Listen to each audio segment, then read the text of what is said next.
Assalamualaikum warahmatullahi wabarakatuh dan selamat pagi. Apa khabar semua murid-murid cikgu? Murid-murid tahun 6, kaifa halukum fi hadzal yaum? Ni hao ma? Nunu habarnu? Aap kaisi hain? Ogenki desu ka? Jalti net soyo? Jadi apa khabar semua? Jadi hari ini kita nak belajar berkenaan dengan tempoh mengikut zon masa dunia. Jom kita belajar. Objektif pembelajaran kita pada hari ini adalah untuk belajar berkenaan bagaimana untuk mengira tempoh masa dalam sebarang unit masa dan fokusannya kepada tempoh mengikut zon masa dunia.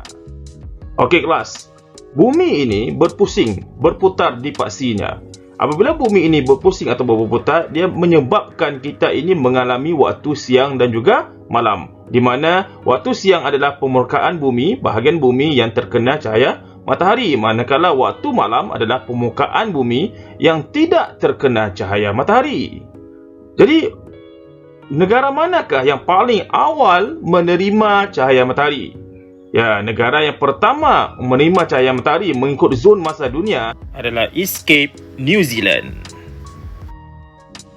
Kelas, apabila berlakunya peredaran siang dan juga malam, menyebabkan kita ini sehari ada 24 jam. Jadi, dunia ini terbahagi kepada 24 zon masa. Dan pengiraan masa bermula pada garisan sifar, iaitu di satu garisan yang dinamakan garisan Greenwich yang terletak di England, United Kingdom.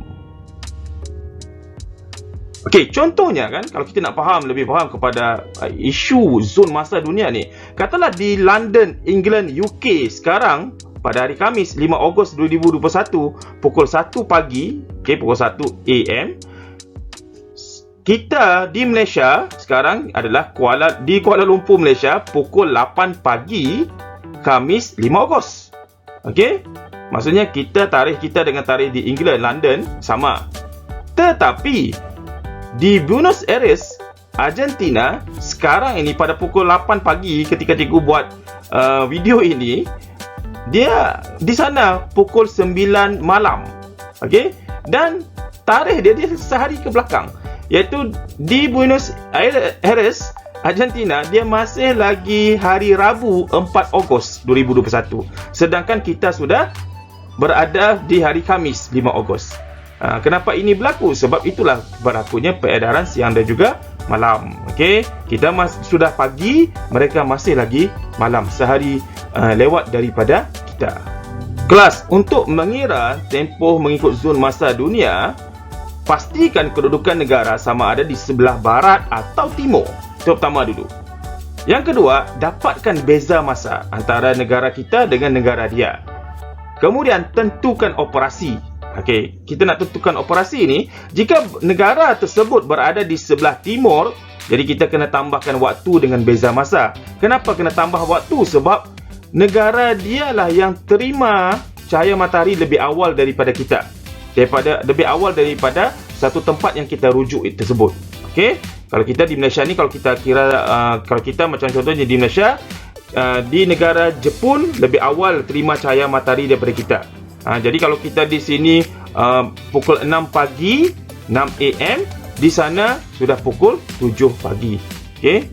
Jadi itu sebab negara Jepun lebih awal terima cahaya matahari daripada kita.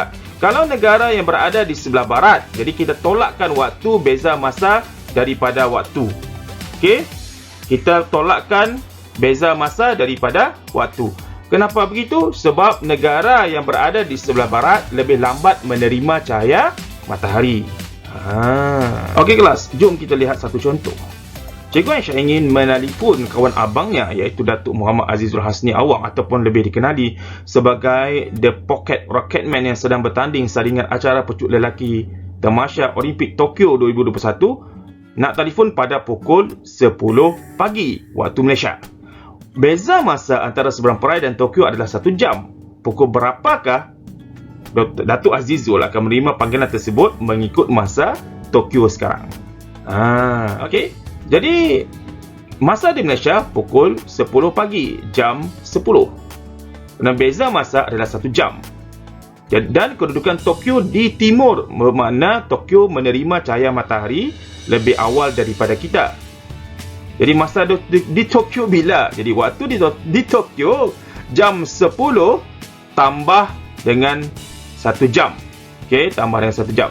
Jadi kita guna kaedah tertingkap. Sebenarnya senang je pun, tapi saja saya nak tunjukkan guna kaedah tertingkap.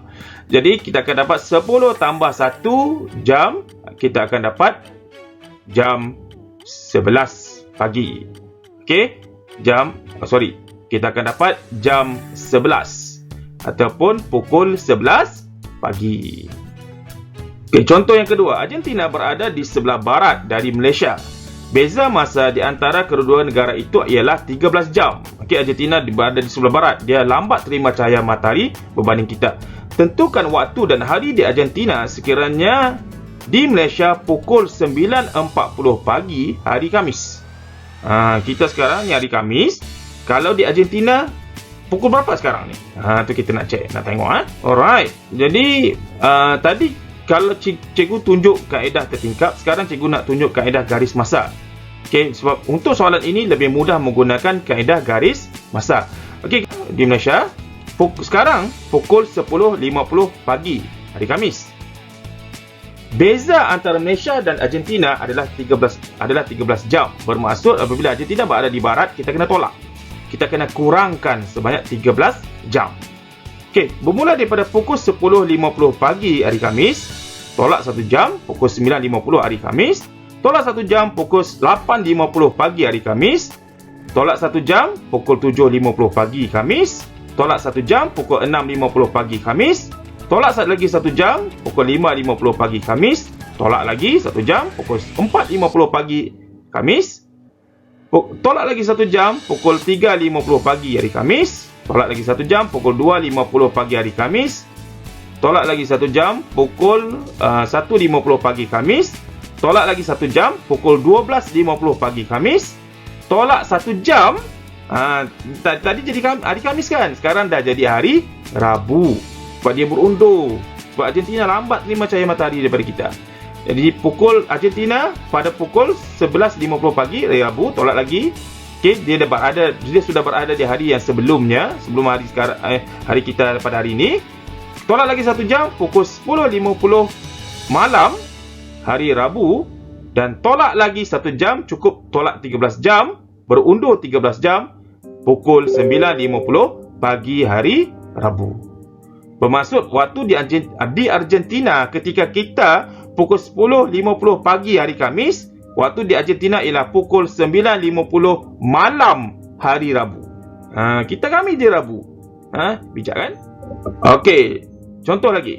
Encik Vincenzo bertugas di sebuah syarikat di Korea yang berada di timur. Dia ingin bercuti ke Malaysia dan akan menaiki kapal terbang pada jam 8.30 dari Korea ke Kuala Lumpur.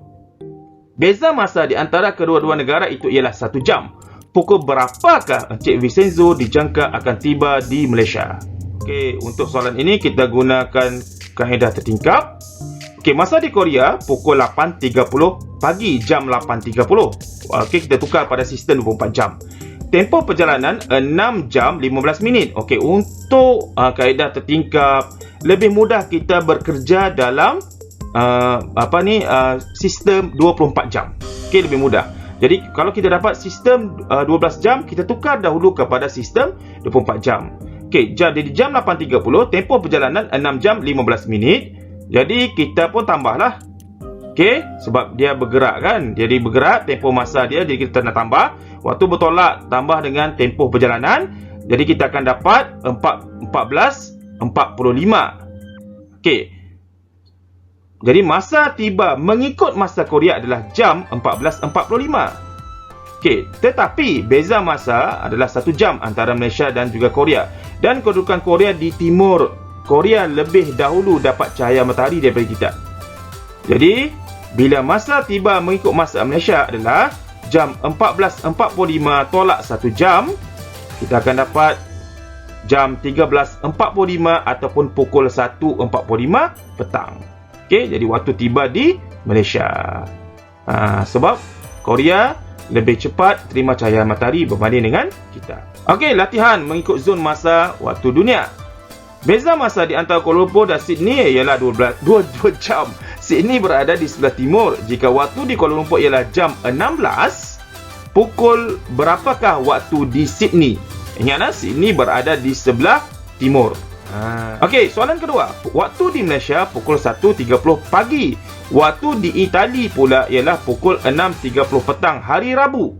Berapakah beza masa di antara Malaysia dengan Itali? Okey, jadi dua soalan saja untuk kamu cuba kamu jawab.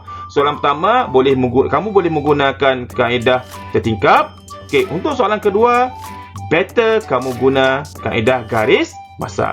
Cuba buat dulu. Okey, jadi cikgu rasa video pengajaran cikgu pada kali ini sampai di sini sajalah. Jadi, Assalamualaikum warahmatullahi wabarakatuh. Tata titi tutu, ciao. Bye bye.